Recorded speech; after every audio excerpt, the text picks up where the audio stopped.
Hello दोस्तों, स्वागत है आप सभी का आपके अपने चैनल गुरुमंत्र इंस्टीट्यूट पर। आज का ये वीडियो बीएससी का रहेगा और बीएससी में हमारा गुरुत्वाकर्षण वाला चैप्टर चल रहा था, उपग्रहों ग्रहों और उपग्रहों की गति। तो उसी का कंप्लीट कर रहे हैं। आज का टॉपिक रहेगा हमारा कि स्मॉल जी के मान में परिवर्तन। ये हमने कराया था। स्मॉल जी क्या है? गुरुत्वीय त्वरण। तो अब इसका पृथ्वी तल से ऊपर जाने पर और पृथ्वी तल के नीचे जाने पर क्या अंतर आएगा। तो सबसे पहले हम बात करते हैं पृथ्वी तल से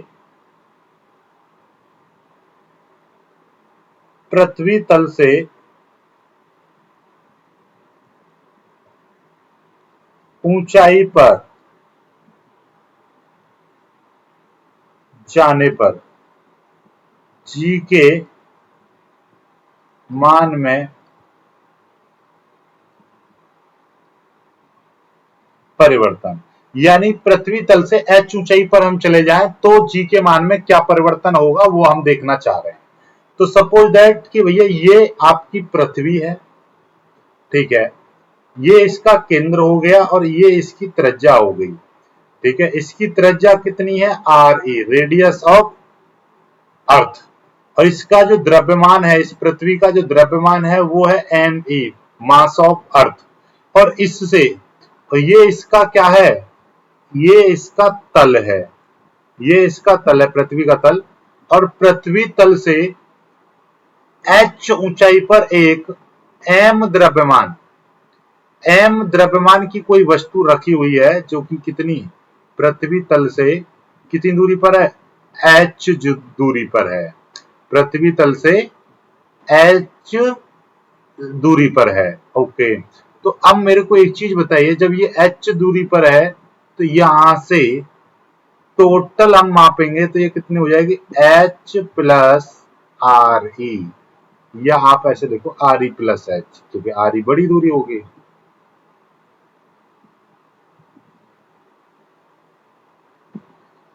कहां से कहां तक की बात कर रहा हूं मैं?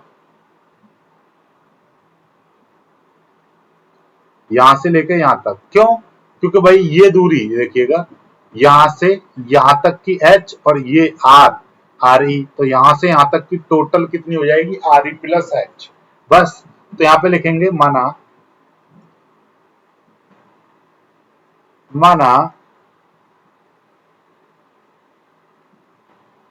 पृथ्वी की त्रिज्या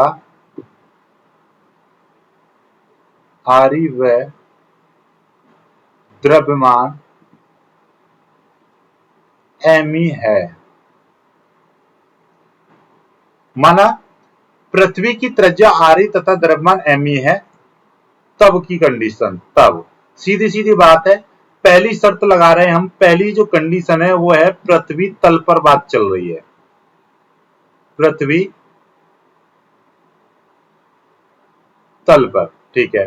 अब ये जो पिंड है, मान लीजिए अभी यहां पर स्थित है, ये वाला जो पिंड है पृथ्वी तल के निकट स्थित है, ठीक है। ये जो पिंड है पृथ्वी तल के निकट स्थित है, जो कि m द्रव्यमान का है। ओके, अब गुरुत्वाकर्षण नियम से, गुरुत्वाकर्षण नियम से, गुरुत्वाकर्षण नियम क्या कहता है कि भैया जो दो पिंड होते हैं, जैसे एक पिंड ये है एक पिंड ये है, इसका द्रव्यमान m1 है और इसका द्रव्यमान m2 है, दोनों के बीच की दूरी r है, तो इनके बीच में गुरुत्वाकर्षण बल लगेगा जिसका मान कितना हो जाएगा? g m1 m2 upon are square, ये हो जाएगा। तो वही चीज गुरुत्वाकर्षण नियम से यहां पर हम बल का मान निकालें तो जी, पहला पिंड क्या है? पहला पिंड हम इस पृथ्वी को मानेंगे, पृथ्वी का जो द्रव्यमान है वो एम ई है।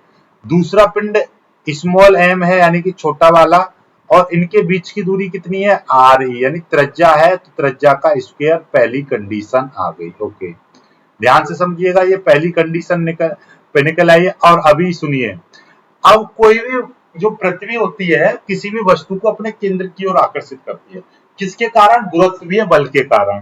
तो पृथ्वी द्वारा किसी वस्तु पर लगाया गया बल, तो यहाँ पे सीधे सीधे लिख दो गुरुत्वीय बल। गुरुत्वीय बल कितना हो जाएगा? F बराबर mg, यानी इस पिंड पर लगने वाला गुरुत्वीय बल इसको दूसरा है। या यहां पर आप लिख सकते हो पृथ्वी जिस बल से किसी वस्तु को आकर्षित करती है उसे क्या कहते हैं, उसको पिंड का भार कहते हैं। जो वस्तु को आकर्षित करते हैं उसे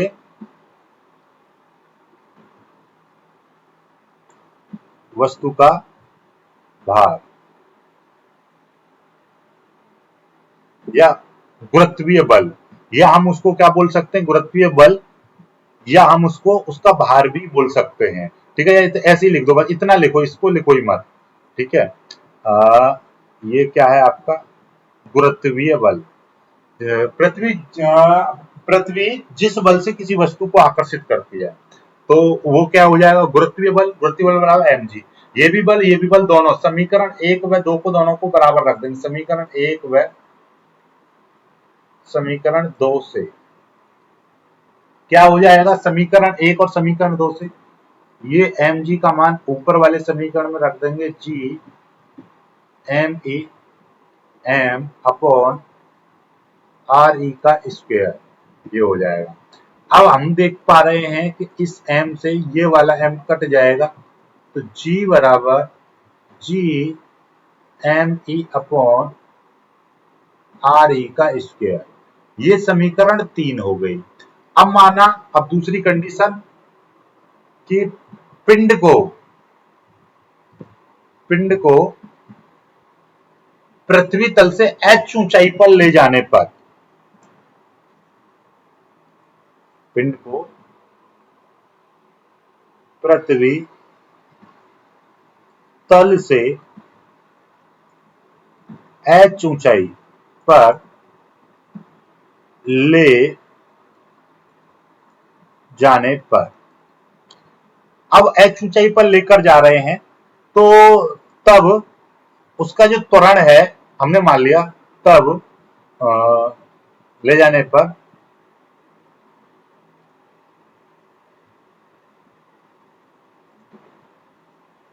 गुरुत्वीय त्वरण g डैश हो, तब हमने गुरुत्वीय त्वरण कुछ अलग मान लिया। जहां पे पृथ्वी तल पर इतना था, g था, पृथ्वी तल से h ऊंचाई पर हम पिंड को ले गए, तब उसका जो त्वरण है वो हमने क्या मान लिया, g डैश मान लिया। यानी कि यहां से ऐसे समझिए, अभी यहां पर कंडीशन चल रही थी, यहां पर पृथ्वी तल की बात चल रही थी।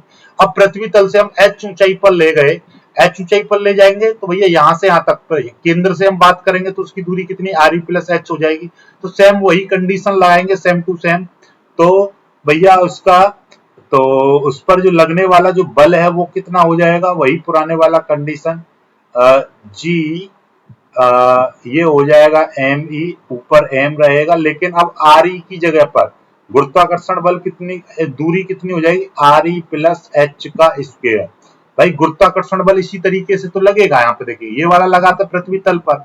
अब ये दूरी कितनी हो जाएगी, इन और इन, इस पिंड के द्रव्यमान और पृथ्वी के बीच में लगने वाला गुरुत्वाकर्षण बल कितना हो जाएगा, इतना हो जाएगा। चलिएगा, पहली चीज। अब उस पिंड पर लगने वाला गुरुत्वीय बल कितना हो जाएगा, वो mg ही रहेगा। गुरुत्वीय बल तो दूरी पर निर्भर नहीं करता है। इन दोनों को जब बराबर कंडीशन में रखेंगे तब कितना हो जाएगा, ये भी समीकरण, इसको कोई भी मान लीजिए, 4 समीकरण और ये हो जाएगा 5। तो समीकरण 4 व समीकरण 5 से 4 और 5 को बराबर रखेंगे तो m जी, हाँ यहां पर ये g डैश आ जाएगा। क्यों, क्योंकि ऊपर की कंडीशन में हम h ऊंचाई पर ले गए थे, तब उसका जो गुरुत्वीय त्वरण कितना माना है हमने, g डैश माना है। तो यहाँ पर f बराबर mg डैश हो जाएगा। तो m g डैश बराबर g m e m upon R E plus H का स्क्वायर, ये हो जाएगा।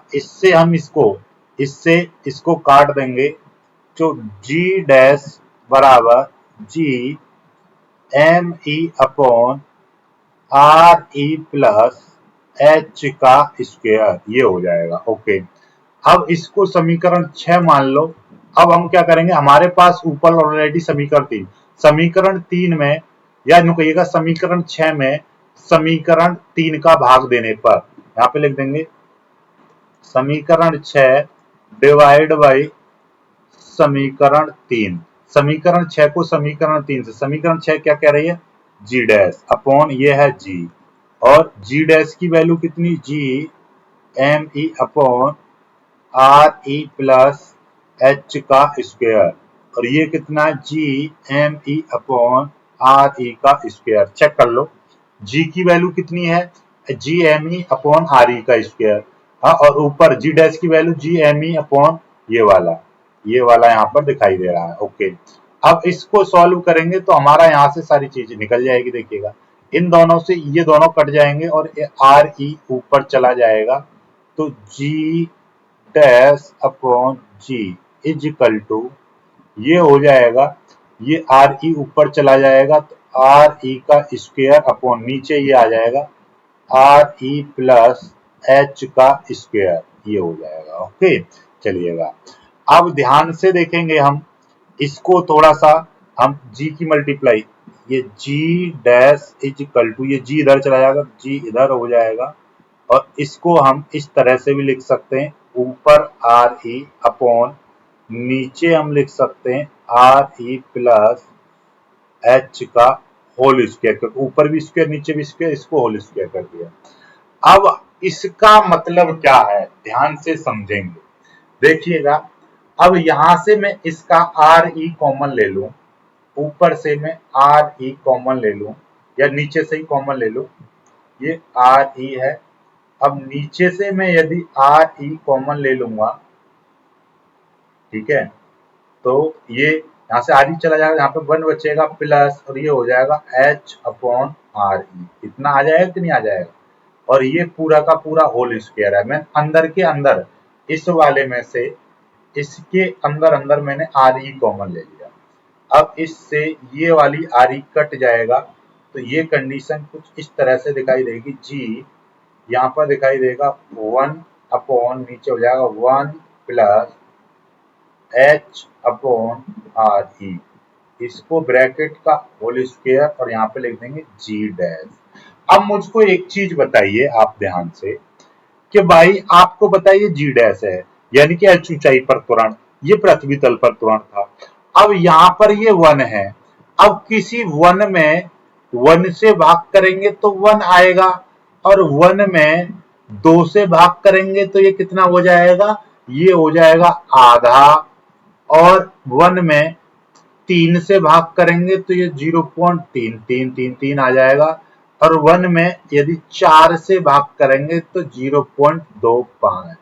मतलब ये घटता जा रहा है। कब घट रहा है, जब नीचे की संख्या लगातार बढ़ती जा रही है। नीचे की संख्या जैसे जैसे बढ़ेगी तो ये जो मान है कम होता चला जाएगा। अब मुझको एक चीज दिखाइए, यहां पर है ये 1, ठीक है, 1 ऊपर 1 है, 1 प्लस एच अपॉन आर ई, मतलब ये है कि ये जो एच अपॉन आर ई है ये आपका जीरो तो है नहीं भाई, एच कुछ ना कुछ दूरी होगी, आर ई अपने आप में पृथ्वी की त्रिज्या कुछ ना कुछ दूरी है, किसी संख्या में किसी संख्या का भाग करते हैं तो वो जीरो तो होगा नहीं। अब जब जीरो नहीं होगा तो मतलब ये जो वैल्यू है, यानी कि ये H upon R E not is equal to zero, जब ये चीज जीरो नहीं है तो इट मीन्स ये कि 1 plus H upon R E is greater than 1, ये 1 से ज्यादा होगी वैल्यू भाई, 1 प्लस, अब 1 में आप चाहे 0.005 क्यों ना जोड़ दो तो ये 1.005 हो जाएगी, जो कि 1 से ज्यादा कहलाएगी। अब किसी संख्या में यदि हम 1 से ज्यादा का भाग करते हैं तो वो संख्या क्या हो जाती है, कम हो जाती है। देखिए 1 से जैसे ही ज्यादा होगी संख्या तो वो कम हो जाएगी, और फिर जब हम उसका और कम का स्क्वायर करते हैं, जैसे कि 0.5 है, अब हम इसका स्क्वायर करेंगे तो ये 0.25 हो जाएगी, यानी कि ये 0.5 से भी और कम हो गई। ऐसे ये 0.3 है, अब 0.3 है, यदि मैं इसका स्क्वायर करूंगा तो 3 तिया 9, यानी 0.09 आ जाएगा इस तरह से, तो और घट गया। तो किसी छोटी संख्या का स्क्वायर करते हैं तो और कम हो जाएगा, तो इट मीन्स ये कि ये जो वैल्यू है अपने आप में कैसी हो जाएगी, छोटी हो जाएगी। जब ये वैल्यू आपस में छोटी हो जाएगी तो इट मीन्स ये कि जब ये वैल्यू छोटी हो जाएगी तो 1 plus H upon R E का जब स्क्वायर करेंगे, यानी कि ये जो स्क्वायर हो रहा है, ठीक है, तो ये अपने आप में और छोटा हो जाएगा, ये वैल्यू और छोटी हो जाएगी। जब हम इसका स्क्वायर करेंगे तो ये 1 से और छोटी हो जाएगी। तो ये कुल मिलाकर बात ये है कि ये जो पूरी की पूरी वैल्यू है ये कैसी हो जाएगी, बहुत छोटी हो जाएगी, ठीक है। जब छोटी हो जाएगी और किसी संख्या में जब छोटी से मल्टीप्लाई करते हैं छोटी हो जाएगी, तो इसका मतलब ये है कि ये जो जी डैश का जो मान है ये इस कारण से कैसा हो जाएगा, छोटा हो जाएगा। तो इट मीन्स ये जब ये छोटा हो गया तो ये 1 upon 1 plus H upon R E का होल स्क्वायर कैसा हो जाएगा, छोटा हो जाएगा 1 से, क्योंकि नीचे की संख्या 1 से बड़ी है, ये 1 से बड़ी है। जब 1 में हम भाग कर देंगे तो ये 1 से छोटी हो जाएगी। जब छोटी हो जाएगी तो ये जो मान है जी डैश, तो इसका मतलब ये है कि ये जी डैश कैसा होगा, जी की अपेक्षा कैसा होगा, छोटा होगा, जी डैश छोटा होगा। अतः हम कहेंगे, अतः पृथ्वी तल से, पृथ्वी तल से एच ऊंचाई पर जाने पर, एच ऊंचाई, ऊंचाई पर जाने पर क्या होती है, गुरुत्वीय त्वरण,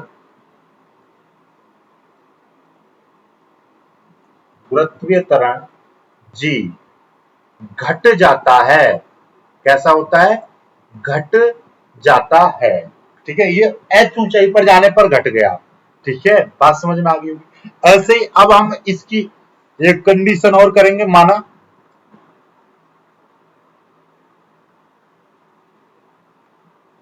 पृथ्वी तल से एच गहराई में,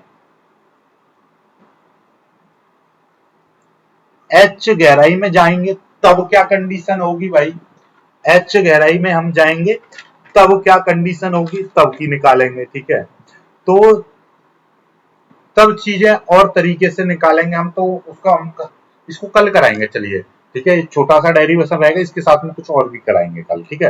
वीडियो को लाइक करके शेयर कीजिएगा।